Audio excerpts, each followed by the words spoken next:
Je suis encore là. No changing, no bouging. Bon vendredi chez tout le monde. Vendredi 2 octobre. Tu as encore le temps de posséder ton mois d'octobre. D'accord? Porte, élevez vos linteaux. Porte du mois de octobre. Élevez vos linteaux. Je fais mon entrée là. Avec le Seigneur des Seigneurs. Ceux qui ne croient pas en Dieu, c'est votre problème. Ici là, c'est Jésus qui opère. Mon Jésus, oh. Je suis fier de toi, papa. Mon Jésus, oh. Je suis fier de toi, oh, papa. On dit qu'il y a un envoyé spécial qui a fait vidéo sur les évangéliques. Et on dit les pasteurs sont fâchés. Pasteur Ivan Castanou, on dit les fâchés. Il y en a là-bas qui sont fâchés, puis les chrétiens sont fâchés. Moi, j'ai fait une vidéo, puis je vais vous poser la question. Tout ce qu'un envoyé spécial a dit là, c'est vrai ou c'est faux? Et vous allez me répondre. Ça, c'est pour demain. D'accord? Bienvenue sur Ange Prisca Dianzo. Défibrillateur des réseaux sociaux. La vérité, la solution. Si tu n'aimes pas la vérité, c'est tout le mois d'octobre. Il ne faut pas te connecter. Ah, c'est mieux pour toi parce que tu te connectes et tu écris ici un commentaire désobligeant, je te bloque. Dans l'amour du Seigneur, comme c'est ma page, tu as un petit nez, va créer ta page. Est-ce que je me suis présenté? On va se présenter. Ange Prisca Dianzo. Défibrillateur des réseaux sociaux. La vérité, la solution. Ici, on prend l'ascendant. Ça veut dire nous, on divise les. Nous sommes des avions. On n'a pas de rétroviseur. On ne retourne pas avec nos ex. D'accord? Le train est à quai. C'est la locomotive. Tchouchou, tchouchou, tchouchou. Montez, montez, montez. Le train démarre dans 30 secondes. Tu n'es pas encore prêt? Dépêche-toi. Cours, va prendre ton sachet noir. Tchouchou, tchouchou, tchouchou. La locomotive est là. Tchouchou, montez, montez, montez, montez. Direction, les étoiles. Tu es monté, il faut t'asseoir. Attachez vos ceintures de sécurité, on va décoller. Je tracte tout le monde sur les réseaux. C'est pour ça que j'ai dit je suis la locomotive. Je suis la tête. Même pasteur même prend mes thèmes aujourd'hui pour faire prêche. Exemple, pasteur Jati de Église Vase d'Honneur. C'est ça que je dis. Je suis la locomotive. Mettez du respect sur mon nom. D'accord? Voilà. Ça va. Tu as vu le titre. La vidéo d'hier là, ça n'a même pas défibrillé. La vidéo d'hier là, ça n'a pas défibrillé. C'est pour aujourd'hui là qui va défibriller. Je vais libérer des destinées. Je vais libérer des destinées. Si vous voulez, vous pouvez aussi taguer KS Bloom. On s'en fout. Si vous voulez taguer KS Bloom, taguer les pasteurs, taguer tous, on s'en gaba. Il y a une Mind People qui m'a envoyé. Je remontais dans mon fil d'actualité là. Il y a une Mind People qui m'a envoyé. Quand vous m'envoyez vos trucs comme ça, et puis je ne reviens pas dessus là. J'ai trop de choses dans la tête. Hein. Rappelez-le moi. Parce que ma tête est remplie. Je vous dis que je traite 120 messages WhatsApp par jour. 15 messages Messenger par jour. Et je dois répondre à YouTube. Moi-même, j'ai ma vie. Hein. J'ai ma fille. Et puis moi-même, j'ai ma vie. J'ai mes projets. Je travaille, je cuisine. Je ne suis pas un robot. Je n'ai personne. Je fais tout ça là moi seul. Vous comprenez? Sans compter les appels. 10 appels par jour. Est-ce que vous comprenez? Donc, souvent là, rappelez-moi les choses. Je ne fais pas exprès. C'est pas que je suis gonflé. Je ne fais pas exprès. Je suis un être humain. Ok? Parce que vous-même, vous ne pouvez pas faire ça. C'est que je fais, vous ne pouvez pas faire. Il y a 10 appels par jour. Souvent, mes oreilles sifflent. Quand vous m'envoyez les messages là, réduisez vos messages, vos vocaux là. Emmenez-moi au maximum 2 vocaux. De 1 minute, pas plus. Et puis les textes, essayez de les réduire. Parce que je suis fatigué. Je suis extrêmement fatigué. Ménagez-moi, comme ça, j'ai duré sur la toile. Une Mind People m'a écrit ceci. Je ne sais pas qui m'a envoyé ça, mais je viens de tomber là-dessus. L'association House of Art organise sa première édition du marché de Noël artisanal solidaire afro-caribéen. 10h à 20h, du 17 au 21 décembre 2025. 7 rue Bailly, 75 000 Paris 3e. Nombreux exposants, artisans, créateurs, producteurs, restaurateurs et de différents pays. Visite du Père Noël, entrée gratuite, téléphone. Ça, c'est très important, vous pouvez l'appeler pour ceux qui veulent exposer. D'accord? Téléphone 06 95 36 13 09. 06 95 36 13 09. 06 25 12 14 17. D'accord? Appelez là, je ne sais pas qui est-ce qui m'a envoyé ça, je ne sais plus. Ma chérie, si tu m'as envoyé ça, tu peux venir commenter la vidéo. Comme ça, moi, tu mets tout, et puis moi, j'épingle. D'accord? Sur WhatsApp, sur Facebook, et puis sur YouTube. Bienvenue sur Ange Prisca Dianzo, défibrillateur des réseaux sociaux, la vérité, la solution. Tu as vu le titre, tu as attaché ta ceinture, tu t'es assise, ça va encore défibriller.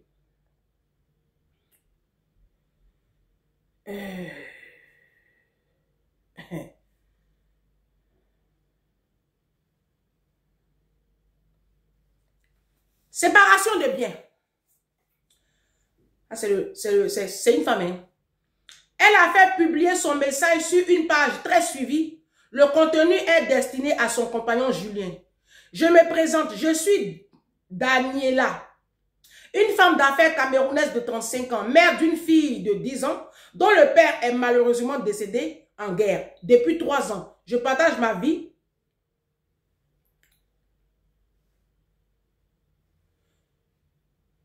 Je partage ma vie depuis 3 ans. Je partage ma vie avec Julien, père d'une mère de... Père... je n'ai pas... Bon.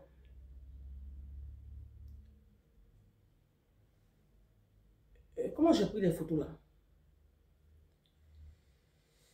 Bon. Julien me demande en mariage. Donc, je lui ai demandé qu'on fasse la séparation de biens. Dans un monde où l'incertitude règne, il est plutôt prudent de prendre des précautions pour assurer son avenir financier. Je suis convaincu que l'expérience et la sagesse acquise ces dernières années m'ont appris à être prudente et à anticiper les conséquences de mes actes. Hakim, on dit il y a un footballeur qui s'appelle Hakimi. Hakimi nous a tous ouvert les yeux et chacun va se battre pour bâtir son patrimoine et de manger également à la sueur de son front.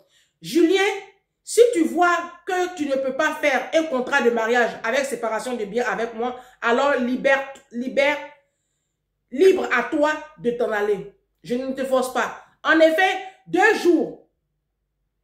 2 jours, il me boude. Il refuse de répondre à mes messages et appels téléphoniques. Je tiens à clarifier que ma décision de demander un contrat de mariage avec séparation de biens n'est pas motivée par un manque d'amour ou de confiance envers Julien, mais plutôt par la volonté de protéger mon patrimoine que j'ai bâti durement avec beaucoup d'efforts et de sacrifices. Alors, elle est un enfant en fait, elle est un enfant, et de protéger aussi l'avenir de mon enfant. Donc, bref, c'est une jeune fille camerounaise, une jolie jeune fille camerounaise qui est femme d'affaires. Elle a ses affaires, elle a ses magasins, elle a ses affaires. Donc, elle rencontre un homme elle lui a dit non, tu restes chez toi, je reste chez moi. On va apprendre à se connaître. Ça doit être une de mes élèves, ça. Je suis en train de fabriquer une nouvelle catégorie de femmes qui ont compris que le mariage, là, c'est pas une fin en soi. Tu veux m'épouser, tu restes chez toi, je reste chez moi. Il n'y a pas de problème. On apprend à se connaître. On établit tout. Donc, les règles, elle dit, je veux séparation de biens. Voilà. Mes biens sont mes biens. Tout.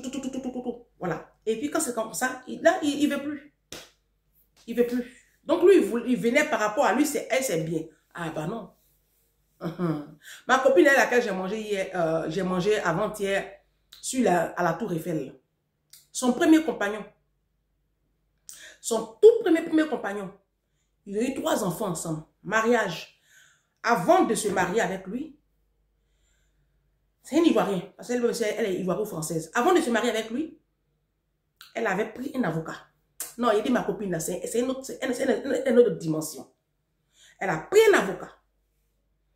Et l'avocat lui a dit, madame, avec tout ce que vous êtes en train de construire, on va établir un contrat de mariage. Donc, dans le contrat, il s'était marié légalement, et dans le contrat de mariage, elle lui a dit, c'était séparation de biens. Et elle a dit dans le contrat de mariage que tu ne me demanderas rien. Même si j'ai beaucoup de biens, tu ne me demandes rien. Le jour où tu demandes le divorce, tu pars comme tu es venu, tu ne me demandes pas une pension, tu ne me demandes rien. Et tu payes tant aux enfants comme pension alimentaire. Elle a fait signer chez le notaire. Elle dit, il faut signer. Il hésitait un peu, après il a signé. Donc le jour où ils sont séparés, il n'avait rien. Il est parti, il est parti juste avec les papiers. C'est tout. Elle dit ça, il n'y a pas de problème. Tu as le père de mes enfants, il n'y a pas de problème. Mais c'est rien. C'est un imbécile qui envoie ta mère comme. C'est un comportement de chien. Qui envoie la réaction des chiens. Vous êtes tellement bêtes, les femmes africaines. Vous êtes tellement bêtes que vous êtes en train de... Vous continuez à être encore mariés. Communauté des biens. Eh, garçon. Il va aller faire enfant dehors. Tu es marié communauté des biens. Hein. Toi, tu travailles. Tu as ton argent. Tu es en train d'amasser avec ton mari. Demain, il ferme les yeux. Il y a 3 enfants de mères différentes qui vont venir réclamer aussi les biens. Et tu seras obligé de diviser ce que toi, tu as travaillé là avec les enfants de ton mari. Adultérés. Ses parents aussi vont venir demander aussi pour eux. Je vous dis, faites un régime de la séparation des biens. Et si tu es marié sous le régime de la communauté des biens, renégocie ça auprès d'un notaire. Vous allez ensemble, vous revoyez tout en contrat de mariage. Séparation des biens, chacun part à ce qu'il est venu. Vous dites non, que oui, mon mari il va se fâcher, mais on s'en fout en fait. Parce que quand eux, ils veulent vous faire mal, là, eux, ils ne réfléchissent pas à ce que vous allez penser. Pourquoi vous êtes tout en train de penser à eux? Est-ce que quand eux, ils veulent vous tromper, là, ils pensent à ce que tu vas ressentir quand tu vas apprendre ça? Ils s'en foutent. Quand ils pensent à comment il va te contaminer sida là, est-ce que lui, il s'en fout? Il s'en fout. Vous êtes trop dans les pitié, femmes africaines, vous êtes trop bêtes. Ça, c'est moi qui parle comme ça. C'est moi qui dis le mariage, on s'en fout. Que le mariage, là, ça ne profite à rien ici. C'est les hommes qui gagnent dans le mariage. Il y a une étude qui est sortie ici, à Paris. L'étude est sortie aussi en Suisse, en Allemagne, aux États-Unis. Je vous ai montré ici l'étude. Ce n'est pas moi. C'est les études que les Blancs ont fait. Il a été prouvé que le mariage profite plus à l'homme qu'à la femme. Et qu'il est plus... Une femme célibataire dure plus longtemps sur terre qu'une femme qui vit en couple. Les femmes mariées meurent plus vite que les femmes célibataires. Moi, je ne suis pas une menteuse. Si quelqu'un a écrit ici que je mens. Hein. La preuve, regardez nos moments en Afrique. Dès qu'elles perdent leur mari, parce que généralement, ils partent très vite, parce que Dieu a pitié d'elles. Donc, Dieu enlève les maris vite sur la terre. Tellement elles souffrent beaucoup dans les foyers. Quand les maris là s'en vont là, remarquez nos moments africains. Dès qu'elle perd son mari, regardez comment elle commence à revivre. C'est là qu'elle commence à... Elles rajeunissent. Mais quand elles sont mariées, jusqu'à quand elles vieillissent là, elles perdent la tête à leurs vieux jours. Elles sont malades. C'est la dépression. Parce que mentalement, elles ne sont pas bien. Le mariage ne profite pas à la femme. Le mariage profite à l'homme. Maintenant, vous allez écouter une blanche. Parce que comme c'est une loi qui parle, vous ne prenez pas ça là au sérieux. Là, maintenant, c'est blanche qui va parler. Je ne dis pas que, forcément, ils sont supérieurs à nous. Mais en fait, c'est une nation plus avant-gardiste que nous. C'est pour cela qu'ils commandent le monde. C'est la vérité que je me dis. Ça vous fait mal, mais c'est la vérité.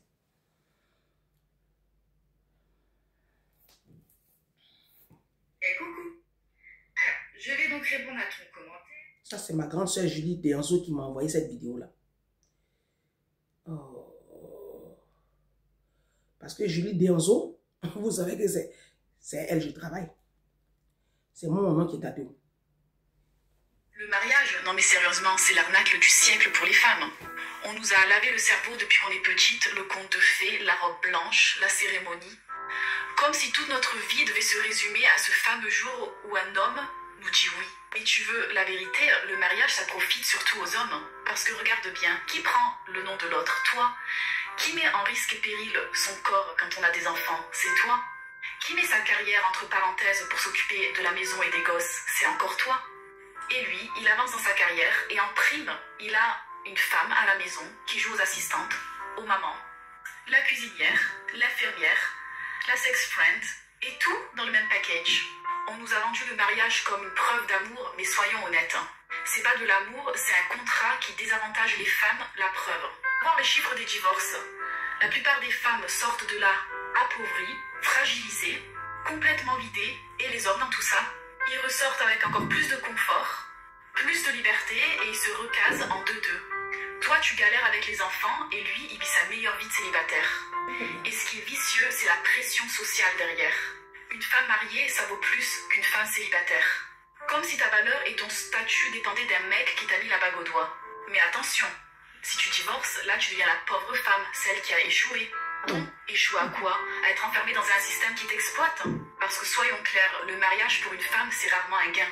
C'est plus de charge mentale, plus de responsabilité et beaucoup plus de sacrifices. Et pour l'homme, c'est plus de confort, plus de stabilité et plus de bénéfices. C'est quoi ce deal bidon? Et je sais que ça pique de l'entendre, parce qu'on nous a toujours dit de se marier, c'est l'accomplissement ultime d'une vie. Que ça te donnait de la valeur aux yeux du monde. Mais non. Le mariage, c'est pas une récompense, c'est pas une preuve d'amour, c'est pas un cadeau. C'est une institution inventée pour sécuriser les hommes et enfermer les femmes. Alors oui, désolé, mais le mariage, c'est pas le happy end qu'on nous a vendu. C'est un piège, et le piège, c'est toujours les femmes qui perdent le plus. Si tu es d'accord avec moi, dis-le-moi en commentaire et oublie pas ta... Ah, ça, je suis d'accord avec toi. Moi, mais je suis la présidente de ce mouvement. Ah. Depuis qu'elle parle ici, on dit oui, elle est frustrée. Ah, c'est parce que tu es frustrée. Elle peut être pas mariée. Dites-moi, mes soeurs, vous qui êtes mariés, vous qui êtes lourdement mariés, ou en concubinage, ou avec des hommes, vous allez écouter la blanche là, non? Non, ne vous fâchez pas, ne soyez pas offusqués. Hein. Tu vis en concubinage, tu vis avec un gars, il t'a doté, il t'a pas doté, on s'en fout. Ce qui est sûr, tu vis maritalement avec un homme, tu es marié. Sous quel régime, je m'en fiche. De toi à moi, en toute honnêteté, d'accord? En toute honnêteté, qu'est-ce que cet homme-là t'apporte? Concrètement. Depuis que tu es avec lui, là, ta vie, là, il y a eu quoi de plus? Voilà, il y a eu quoi de plus? Tu as découvert, le 10 du mois, tu as découvert, ma chérie. Je n'arrive pas à comprendre comment on peut vivre en couple et être à découvert. Voici la grosse arnaque. Vous êtes ensemble. Ma chérie, dis-moi, qu'est-ce qui t'apporte concrètement? Moi, j'ai toujours pensé que le mariage était une arnaque. Oui. Ça m'a le plus fortifié quand je suis arrivée en France. Quand je suis arrivée en France, je coiffais dans les domiciles des Africaines.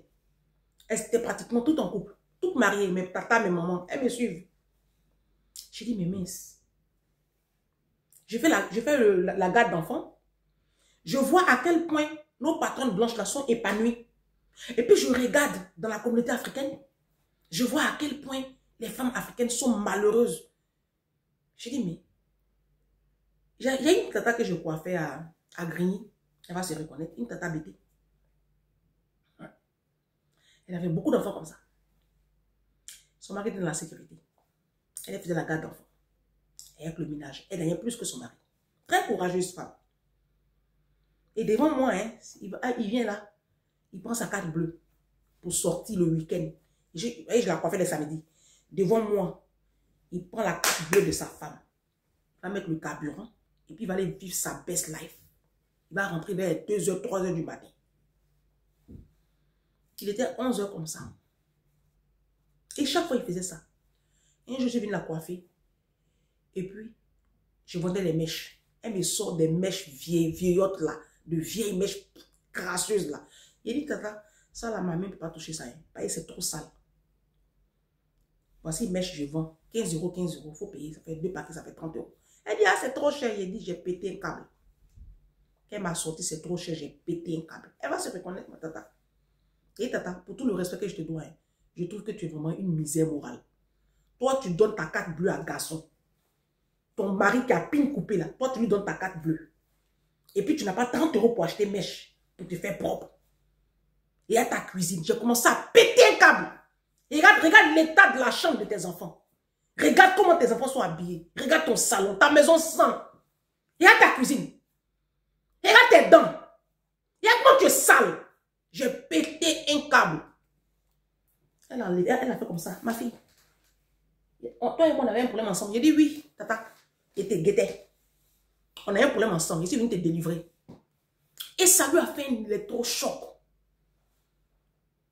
Quelques mois après, je n'allais plus la coiffer. J'étais énervée. Quand elle m'appelle, je coupe. Quelques mois après, je vais la coiffer. Elle s'excuse, je vais la voir. J'arrive. Elle a essayé de refaire un peu sa cuisine. Elle dit, ma fille, tu as vu, non? J'ai arrangé un peu. J'ai dit, ça ne suffit pas. Hein. Grigny sente la même là. Il faut quitter ici. Voyez, tes enfants ne vont pas devenir quelqu'un. Grigny sente là. C'est de là. Merde, tes enfants vont parler wesh wesh et puis ils vont être gâtés. Il faut quitter ici. Et si ton truand de mari là t'empêche là, tu le dégages. Elle dit, ah ma fille, c'est le père de mes enfants. Il dit, voilà, mon salaire comme ça. Faut dire, tu veux baiser. Façon femme bêtée, femme guérie, un pin. Tu vas déposer pin. Tu vas déposer les enfants. Elles vont prendre pin. Hein. Femme bêtée, femme guérie, femme dida, femme gourou. Elles vont prendre pin. Femme doula. Voilà. Voici les catégories des femmes de la Côte d'Ivoire. Elles vont prendre pin pour laisser les enfants. Donc, je reviens, je reste concentré. Le diable est en train de me distraire. Vous avez écouté la blanche? Vous avez écouté la blanche? Non, vous avez écouté la blanche ou pas? Parce que c'est moi qui parle là. Vous allez dire que oui. Et que oui. Le mariage profite à qui? Dites-moi. À qui profite le mariage? Parce que non seulement on vous donne une certaine sécurité familiale, mais le pire, c'est que vous partez nous tromper pour nous ramener maladie. Vous nous ramenez des enfants de dehors.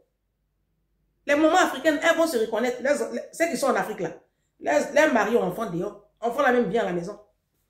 Elles acceptent ça. C'est pour ça que je vous demande, à qui profite le mariage? Parce que mentalement, vous n'êtes même pas bien. Vous n'êtes pas bien. Eux, ils ont une sécurité. Les hommes, ils ont une certaine sécurité. Ils quittent au boulot, ils rentrent. Ils arrivent dans une maison, il n'a rien à faire. En fait, c'est pour ça qu'ils se marient. Les hommes africains se marient parce qu'ils ne veulent plus laver assiette, ils ne veulent plus faire ménage, ils veulent avoir une cuisinière, le sexe à volonté. Ils ont tout à volonté. Ils ne respectent même pas votre travail. Quand ils rentrent là, avec les chaussures, alors que tu viens à peine de passer là, c'est bien. Il va aller se doucher. Quand il sort de la salle de bain, on dirait un tsunami qui est passé. Toilette même là, il est capable de nettoyer derrière lui. Il va pisser là. Les pipis là va couler partout comme ça. C'est ça là, moi, il va prendre dans ma vie. Quand tu es célibataire, oh, ne vous inquiétez pas, hein. J'adore le célibat. Moi-même, je me demande si je pourrais vivre avec un noir. Noir au blanc, au gars. Ah, même, ça m'intéresse. Même blanc, ça m'intéresse même plus même. Parce que je n'ai pas envie de m'emmerder en fait. Tu vas aller faire pipi, tu vas salir partout. Vos pines mortes là. Asseyez-vous sur la cuvette des toilettes, vous allez pisser. C'est quoi vous avez à pisser? Puis pipi là va couler partout, on dirait des bébés. Et ta femme va passer chaque fois derrière toi, nettoyer. Tu n'es pas un chien. Vous finissez de manger là, incapable de laver votre vaisselle. Mais offre à ta femme une cuisine et puis installe-toi une lave-vaisselle. À qui profite le mariage? Qui fait les lessives? Qui porte la vie? Qui met sa vie en péril pour vous donner des enfants? Qui? C'est nous. C'est nous qui vous donnons des enfants. C'est nous, on porte 9 mois. C'est nous, notre corps la change. J'ai porté Didou, votre n'avait plus parti. C'est nous. Chacun a sa morphologie. Il y a des femmes là, vont s'en va vite. Et puis il y en a là, ça ne va pas. C'est moi qui ai végété aujourd'hui sur ventre, sur cuisse. Parce que j'ai donné la vie. Et j'en suis fière d'ailleurs. Moi, je suis sans complexe.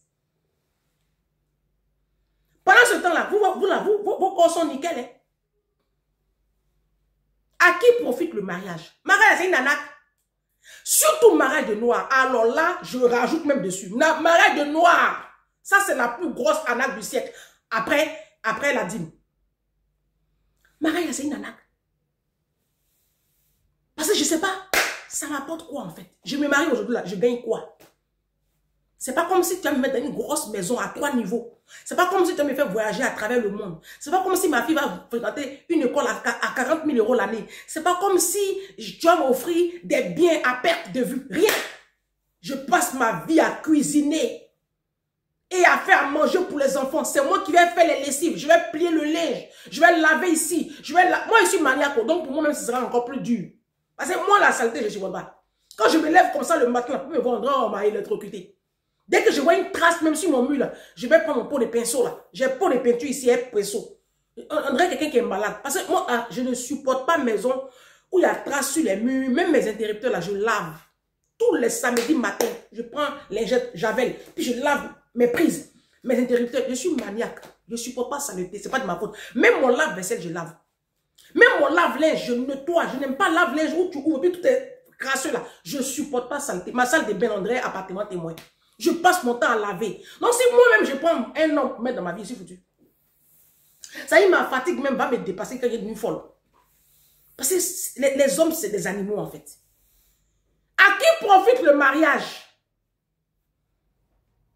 Venez nous dire. Donc, nous qui avons la puissance là, on a décidé de ne pas se marier. Non, moi, je ne me marie pas. Tu vas venir me prendre mon argent? Non, moi, je ne me marie pas. J'ai gardé mon argent pour amener ma fille en vacances, pour la mettre au privé, pour faire ses activités. Elle a beaucoup d'activités. Hein. Elle fait tout. Elle fait ses activités, son compte épargne, je mets un peu. Mais quand tu vas venir là, je suis obligé de prendre mon argent pour faire à manger. Ben, si je vis avec toi, que tu n'as pas l'argent, je ne vais pas te laisser comme ça mourir de faim. C'est là le piège en fait du mariage. Ça veut dire même si tu as le caractère là, tu vis avec un homme, demain il t'appelle pour te dire que j'ai perdu mon pas. Parce que généralement, vos parents sont encore en vie. Hey, mes filles, n'épousez pas les hommes, les parents sont en vie là. Si tu épouses un homme noir, ses parents doivent être morts les deux. S'ils sont en vie, c'est que c'est des parents comme les parents de Olivier Yassé là. Ils ont l'argent. Voilà. Ils travaillent, ils sont médecins, ils sais pas bon. Faut pas aller épouser noir, ses parents sont pauvres. Et puis ils sont en vie. Faut pas. Parce que tu es morte. Tu es morte.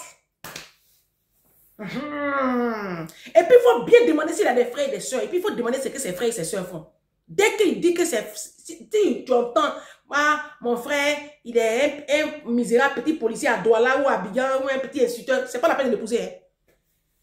Parce que ça veut dire que ses enfants là, il fait rien. C'est lui encore, on va appeler ici pour ses neveux et ses nièces à la rentrée. Tu vois, non? Faut pas faire ça. Il a dit, à qui profite le mariage? C'est à vous les hommes.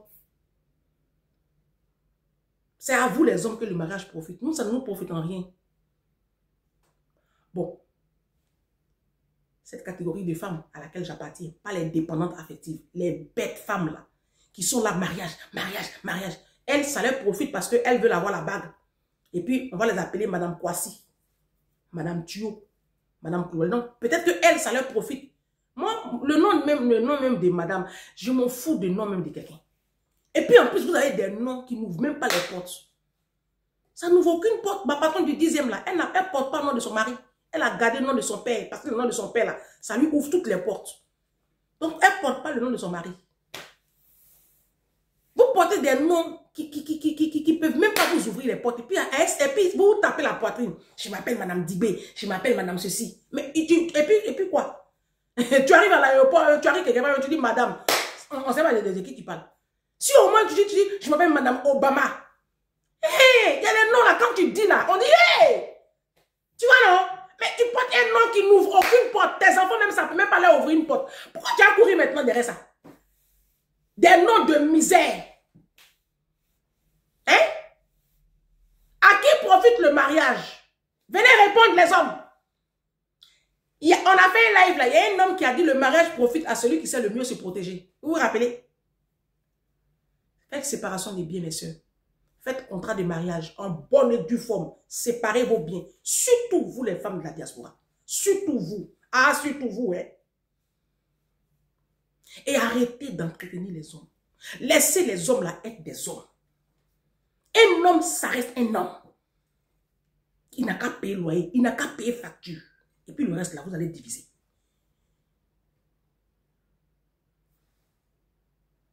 À qui profite le mariage?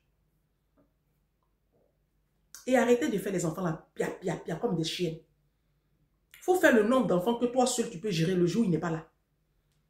Si tu sais que tu n'as pas l'énergie pour gérer 3 enfants, il ne faut pas faire. Parce qu'aujourd'hui il est là, demain il ne sera pas là. Il est là aujourd'hui parce qu'il n'a pas encore sa carte de 10 ans. Il est là aujourd'hui parce que ses plans là, ce n'est pas encore bien en ordre. Quand il aura sa carte de 10 ans, ou sa nationalité française, son bon CDI, quand il va sentir qu'il est assis là, il va te déposer pour aller prendre José. Est-ce que tu comprends? Arrêtez de construire les hommes. Tu n'es ni son père ni sa mère. Construire un homme, ça veut dire que tu es en train de préparer le mari de ta camarade. Les quelques exemples que vous me citez, mais Asalfo est resté à sa femme. Il allait faire un frère Belinda. La souffrance que sa femme a vécue, vous connaissez?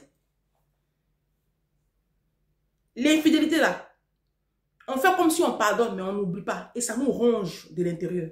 Les femmes africaines souffrent en silence. Tu regardes même l'enfant que ton mari a fait avec une autre femme. Et puis tu consumes. Mais on nous a formatés à garder le silence et à faire bonne mine, bonne figure. Et à rester. Malgré l'infidélité, à rester. Mais les femmes africaines souffrent. Elles souffrent beaucoup dans leur foyer. Beaucoup de femmes africaines souffrent. Et ça se matérialise même. Tu le vois. elles prennent du poids. Elles vieillissent avant leur mari. Tu vas voir les femmes, la plupart. Regardez Georgette Eto. Tu prends Georgette Eto, Samuel Eto, tu as l'impression de voir la mère et le fils. Est-ce que vous comprenez? La femme africaine souffre beaucoup. Même quand elle a le nom, elle a tous les avantages, elle a des biens. Mais aucune femme, en fait, normalement constituée, n'a envie de partager son mari avec une autre femme. C'est pas possible. C'est pas vrai. L'infidélité de ton mari te fait, ça te détruit, tu souffres. À qui profite le mariage?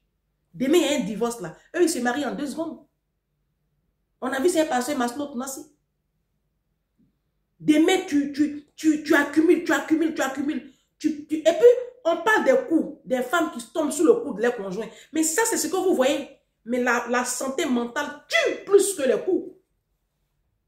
Il y a beaucoup de femmes qui ont écrit ici. La santé mentale détruit beaucoup de femmes. En Afrique, il y a beaucoup de femmes qui vont se coucher et ne se réveillent plus. Et il y a beaucoup de femmes qui ont une petite maladie, un petit palud, un petit excès palustre là, et puis ça les emporte. Ce n'est pas l'excès palustre qui les emporte. C'est que ça déclenche quelque chose. Vous savez, le spirituel commande le physique. Elles ne sont pas bien. Mentalement, elles ne sont pas bien. Le mental, là, ça commande le physique. Elle n'est pas bien. Donc, une petite maladie, ça l'emporte. Et beaucoup de femmes meurent avant l'âge qui a été prévu pour elles. Pourquoi? Parce qu'elles consument de l'intérêt. Elles souffrent. À qui profite le mariage? Et dès qu'elles meurent, là, le corps est encore à la morgue. Et puis, ça en prend femme. Et ils ne sont pas dans le veuvage. Hein. Vous allez continuer à mourir comme ça? Hein, mes soeurs? À qui profite le mariage? Répondez à la question. Les hommes, venez écrire. Célibataire et puis fier. Oui, je fais l'apologie du célibat. Parce que le célibat, c'est la vie. Oui, je fais l'apologie du célibat. Parce que le célibat, c'est la vie. Féminicide, là, c'est parce que tu es dans le couple que tu as yaï féminicide. Moi, je suis seule. Hein? À quel moment vous entendez? Féminicide, Déanzo Ange Prisca est parti. Je ne pars pas ici. Je reste vivante pour ma fille. Et je raconterai la gloire de Jésus. Je suis en vie et je resterai vivante. Si vous ne mourrez pas sous les coups, vous mourrez mentalement atteinte. De toute façon, tu seras 3 mètres sous pied, sous terre.